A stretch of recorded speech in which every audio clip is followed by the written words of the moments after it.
Welcome back to the channel, guys. Another video for you. Working on Jacob's 2011 Nissan Altima SR. Last video you seen us put oil pan on this, and we showed the proof of the VQ. I did throw the VQ in here. Wonderful VQ right there. Look at that. Anyway,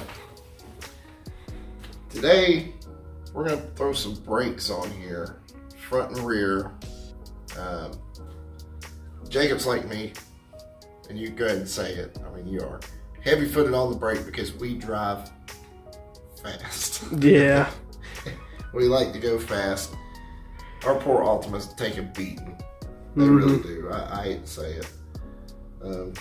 I'm notorious. If you see me on I-40, you'll see me doing, usually cruising at 85, 90 plus. I've had my Altima up to 135. How fast you had yours? 130. 130, okay, I say. See, we drive fast. So, we got a little remedy to keep him from warping his rotors, and which is what has happened. That's the reason why we're changing. Which they were going bad when I first got the car. Yeah. It's a pre-owned car, so Yeah. they were going bad, and I just kind of put them in the ground. Yeah. You know, and we got too good of a deal to walk away from this car. We really did. Yeah. It's a pretty clean car. Got the windows tinted for him for his birthday. Kind of matched the rest of us. Yeah, I was fishballing it. Yeah, it's a pretty car. It needs a little bit of work, but let's show you what we decided to put on here.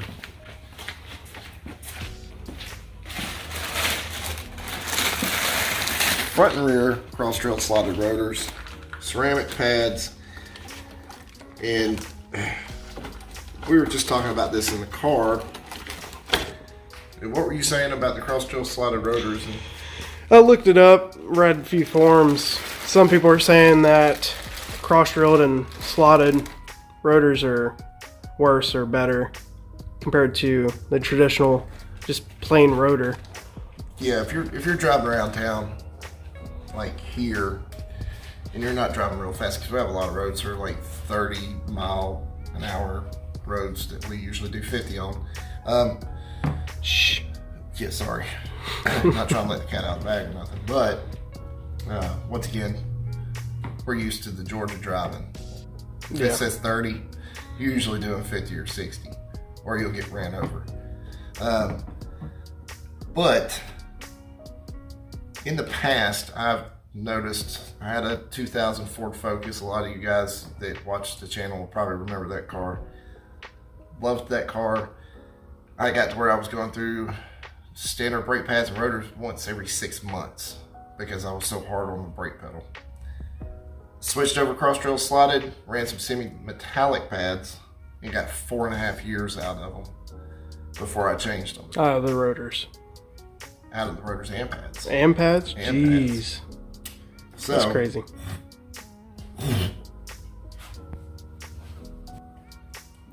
So I got 4.5 years out of those rotors and pads. And I've always been a big believer of semi-metallics do not like heat. As you're braking, they're pushing the heat back into the rotor. And it will cause the rotor to warp. That's why a lot of cars now you see my 2019 Altima, my wife's 2019 Versa. Which, you know what? Thinking about it, you having cross-drilled and slotted rotors with semi-metallic, those, the drill, like the holes in the rotor were probably allowing heat through. Yeah. That's probably why you got so many years out of it. And that's the reason why I went with them. Heat is one of the biggest destroyer of rotors and pads. Now today, we're going to throw out something here. Something I tell everybody when they go do their brakes. One, if you're not sure, we're going to show you how to do it. Not necessarily step by step. We're going to kind of go through some of the major steps that you need to do when you do your brakes. But also at the same time, if you're unsure about it, don't do it. Take it to a professional. There's a lot of people that scare me that buy brake parts from me at where I work and they don't know a single thing what they're talking about. Right. Like, you'll offer them grease, and they'll be like, "Oh, I don't need it." Yeah, I've never used it before a day in my life. Open your bleeder valve when you compress the piston back in. I've never done that a day in my life. Well, one instance, a guy that I know at a store that I used to work at had told a customer that. The customer came back 2 days later complaining of pulsation in his brake pedal when he'd go to hit his brakes. I asked him simply, did you open the bleeder valve when you compressed the piston? He said no. The problem with that is two things. That caliper gets up to 100 plus degrees, 200 degrees, depending on how hard you drive. Builds moisture and has trash in that fluid. So you're pushing dirty fluid and trash back into your master cylinder when you compress that piston back in.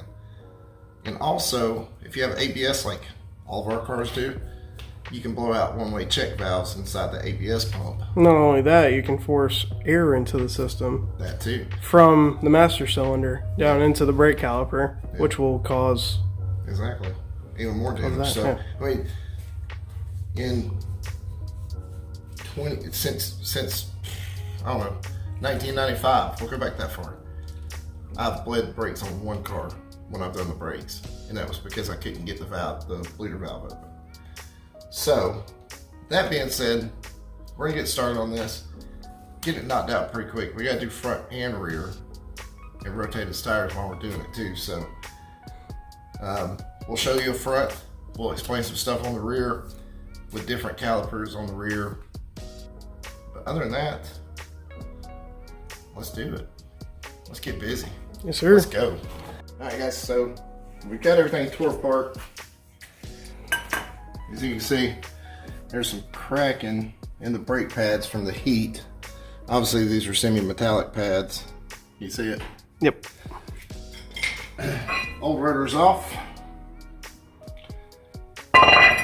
We got the caliper bracket here and the caliper hanging. That way it don't mess up this hose. One thing with, and I've taught Jacob this, one thing you have to do is when you do brakes, you do R&R. Either resurface the rotor or replace it. You cannot slap pads on there and think it's going to last years on end. You're only going to get 4 to 6 months out of a set of pads that way. So now we're going to tear this apart, clean it, shove the new hardware on, because this is something else that's very important. The brake pad hardware. These little clips need to be, one, replaced every time you do a brake job. I don't know how many people you've heard coming in, I've replaced my brakes, now they're squeaking. That's why. It's not the pads. It's the hardware. It's the hardware. You put damaged hardware back on.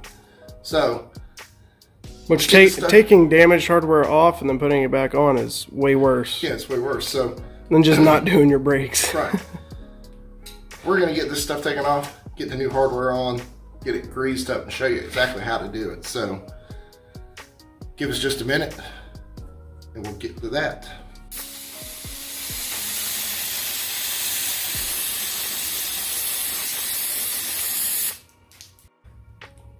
Alright guys, as you can see here, there is grease on that pin.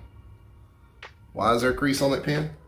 Because this moves back and forth when you hit your brakes.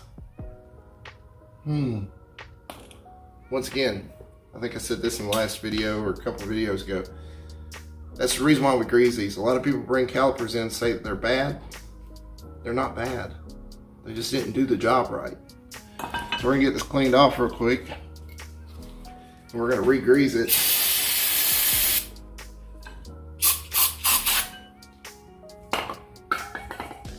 And get it ready to roll again. And what you didn't see us do off camera was Jacob took a wire brush and actually scrubbed all these contact points and got them clean, got all the debris off of them. That way, when we do go and re-grease all this stuff, we grease it up, it'll be clean, be good to go. We can get this brake job done quick. the proper way. Yeah. Yeah. Come here, right, bud. Guys, you don't have to be like conservative with this stuff. I'm not. So what I'm doing here now is prepping these slides for the new pads. And of course, you see these are new hardware slides. We do want to put some grease on here as well, because once again, the pads do move back and forth. They don't necessarily set in one place per se. But what you think about that new rotor, man? That looks sick.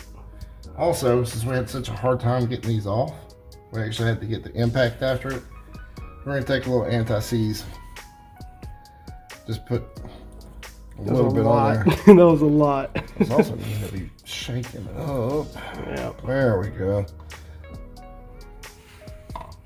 Rule of thumb on anti-seize, you just need a little. You don't need a whole lot, because what happens when you put a lot on, hours later you find it on you. And you don't have to put it all the way around. No, because once it starts, it's going to get in there. Alright guys, this is that final moment that I was telling you about when doing brakes. Once again, like I said, there's fluid built up. It stays right here. This is a hydraulic system. When you put your foot on the brake, the fluid forces the piston to push forward. That's why, one, you want to grease everything, make sure this caliper can move back and forth. But this,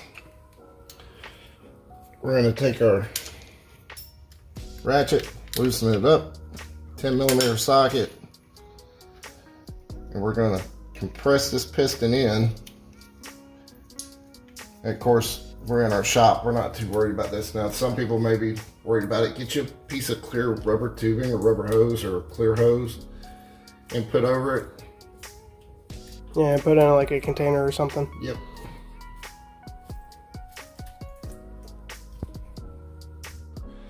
Alright guys, let's go wrap up this video. Got the new rotor in, new pads. Had a little issue back here. We had to take the whole bracket off to get the caliper off, because the trailing arm here is actually in the way of the bottom bolt. No big deal, quick, simple. We're able to get it off. We're actually going to finish this car up. We're going to do the other side off camera. That's the basis of how you actually do your brakes, people. It's not that hard. It's pretty simple. You do it the right way. As long as you have some hand tools. Yeah. And jack and some stands. Right. Get it done yourself. You do it the right way, you won't end up with any other issues. And you won't ever have to take it to a shop. Exactly. So, with that being said, we appreciate you watching the video. There was one thing I wanted to say to you guys real quick. We hope you like the new intros. We do have a new intro, new outro for these videos, and then we've got a new one for the podcast coming out soon. We're about to do a 400Z, or the Z Proto. Yeah, is what they're calling it. Yeah, we're gonna talk about that a little bit. Yeah, dive in. Yeah, compare it to the Supra, the Mark V, and how I personally hope they do not call it the 400Z. Yeah, they gotta. Oh, yeah, leave it. Oh, never mind. That later. Yeah. All right, guys. Just want to say we love you. Thank you for watching. Keep liking, keep sharing. When you helps us get more subscribers. And remember, dream big.